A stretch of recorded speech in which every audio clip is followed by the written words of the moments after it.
सभी स्टूडेंट्स और ऑडियंस को मेरा नमस्कार।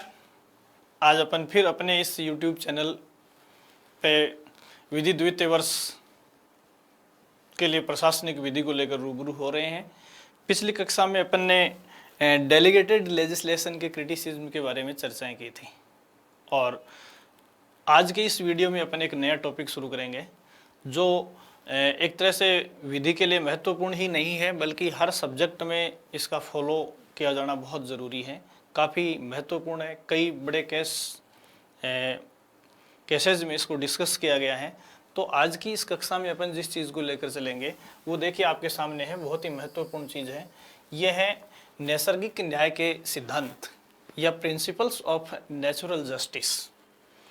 तो देखो प्राकृतिक न्याय के सिद्धांत, तो देखो ये एक महत्वपूर्ण पिलर है।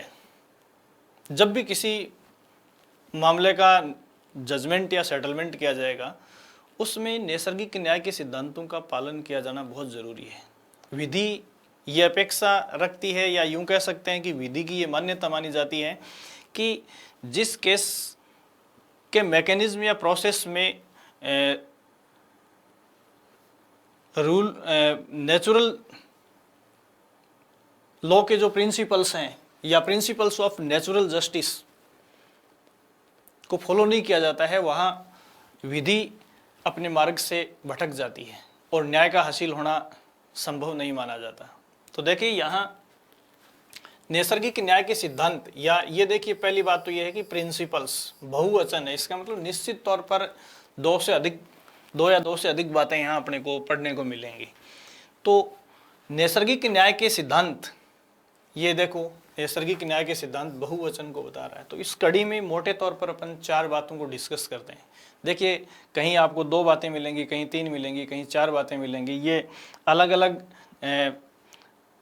पुस्तक लिखने वाले राइटर पर भी डिपेंड करता है। तो मोटे तौर पर अपन इस मामले में जिन बातों को डिस्कस करेंगे उनकी संख्या 4 है। तो सबसे पहला काम ये है, देखो कोई भी व्यक्ति अपने ही मामले का न्यायाधीश नहीं हो सकता। इसे हित अथवा अभिनति का सिद्धांत भी कहा जाता है।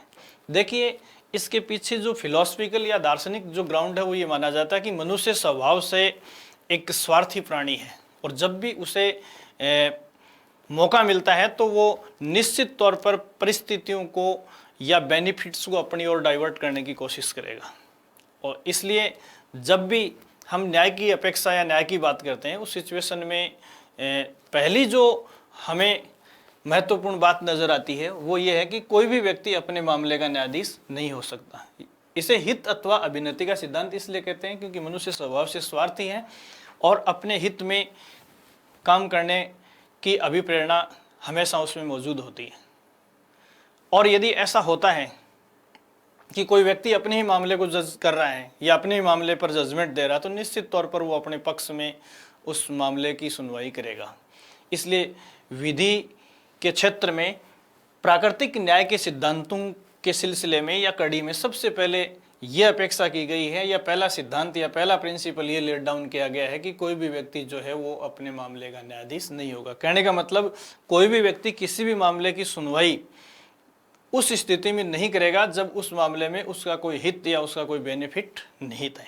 ये पहली अपेक्षा है प्राकृतिक न्याय की कड़ी में। दूसरा जो अपने सामने मौजूद है वो है बिना सुने किसी को अपराधी नहीं बनाया जाएगा, या इसको दूसरे वे में अपन यूं भी कह सकते हैं कि प्रशासकीय प्राधिकारियों द्वारा स्वच्छ सुनवाई का सिद्धांत।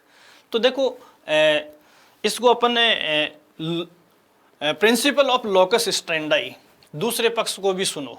कहने का मतलब यह है कि न्यायालय के सामने जब 2 पक्षकारों के बीच किसी मैटर को लेकर डिस्प्यूट होता है तो न्यायालय को कभी भी एक पक्ष को सुनकर उसका जजमेंट या निर्णय नहीं देना चाहिए। सबसे पहले न्यायालय जो है वो दोनों पक्षों को ध्यान से सुनेगा या यूं कहें कि दोनों पक्षों को सुनवाई का अवसर प्रदान करेगा और विशेष तौर से सुनवाई की लोकस स्टैंडाई, दूसरे पक्ष को भी सुनो। यहाँ उसका मतलब ये होता है कि प्रतिवादी से वादी ने जो एलिगेशंस या जो मामले के जिन आधारों पर मामले को दाखिल किया गया है उन मामलों पर प्रतिवादी को सुना जाना बहुत ज़रूरी है। यदि ऐसा नहीं होता है तो प्राकृतिक न्याय की अपेक्षा पूरी नहीं होगी और ऐसी सिचुएशन में विधि जो है वो न्याय के उद्देश्य से भटक जाएगी। तो दूसरा मामला ये है कि किसी भी पक्षकार को सुने बिना या दूसरे पक्ष को सुने बिना किसी भी व्यक्ति को दोषी या अपराधी डिक्लेयर नहीं किया जाएगा, या यूं कह सकते हैं कि सुने जाने का मौका दिया जाना जरूरी है। ये प्राकृतिक या नैसर्गिक न्याय के सिद्धांत की दूसरी अपेक्षा है। तीसरी अपेक्षा की अपन यहाँ चर्चा करते हैं वो है किसी पक्षकार को विनिश्चय के कारणों को जानने का हक है। देखो, जजमेंट किस वजह से या किस कारण से दिया गया है, उन कारणों को जानने का हक प्रत्येक पक्षकार को है, या यूं कह सकते हैं कि एक तरह से उन कारणों की जानकारी या इंफॉर्मेशन प्रत्येक पक्षकार को होनी चाहिए। या यूं कहें कि न्यायालय जजमेंट देते वक्त जजमेंट के आधारभूत कारणों का उल्लेख अवश्य करेगा। यदि न्यायालय आधारभूत कारणों का उल्लेख नहीं करता है तो ये प्राकृतिक न्याय के सिद्धांतों की अवहेलना मानी जाएगी। तो प्राकृतिक न्याय के सिद्धांत की तीसरी जो अपेक्षा है वो है कि किसी भी पक्षकार को विनिश्चय के कारणों को जानने का हक है, या प्रत्येक पक्षकार को जजमेंट से पहले दिए जाने वाले जजमेंट के आधारभूत कारणों से अवगत करवाना न्यायालय का दायित्व है। और चौथा है निर्णय तर्कसंगत या न्याय संगत लगना चाहिए।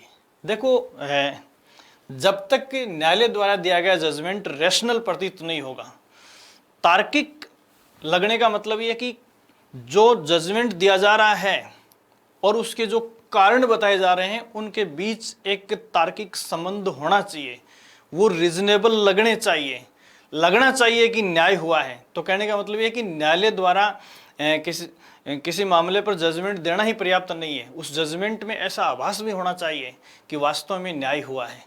तो देखिए, प्राकृतिक न्याय के सिद्धांत में जो महत्वपूर्ण बातें, ये 4 बातें अपन डिस्कस करते हैं, उनको बहुत ही ब्रीफली या समराइज रूप में अपन यूं कह सकते हैं कि no one become own justice, कोई भी व्यक्ति अपने मामले का न्यायाधीश नहीं हो सकता। दूसरा है लोकस स्टैंडाई, दूसरे पक्ष को भी सुनो। और तीसरा ये है कि जो कारण है जजमेंट के वो प्रत्येक पक्षकार को अवगत करवाए जाएं, और पक्षकार को कारण अवगत करवाने के बाद जो जजमेंट और कारण दिए जा रहे हैं उनमें एक कार्य और कारणात्मक संबंध होना चाहिए। जैसे अपन कहते हैं कि कोई भी कार्य बेवजह से नहीं होता, तो जजमेंट में वो वजह झलकनी चाहिए जिसके आधार पर जजमेंट दिया जा रहा है। इस प्रकार ये 4 बुनियादी सिद्धांत मिलकर प्राकृतिक न्याय की कल्पना करते हैं या प्राकृतिक न्याय के सिद्धांत की कल्पना करते हैं। Thank you so much.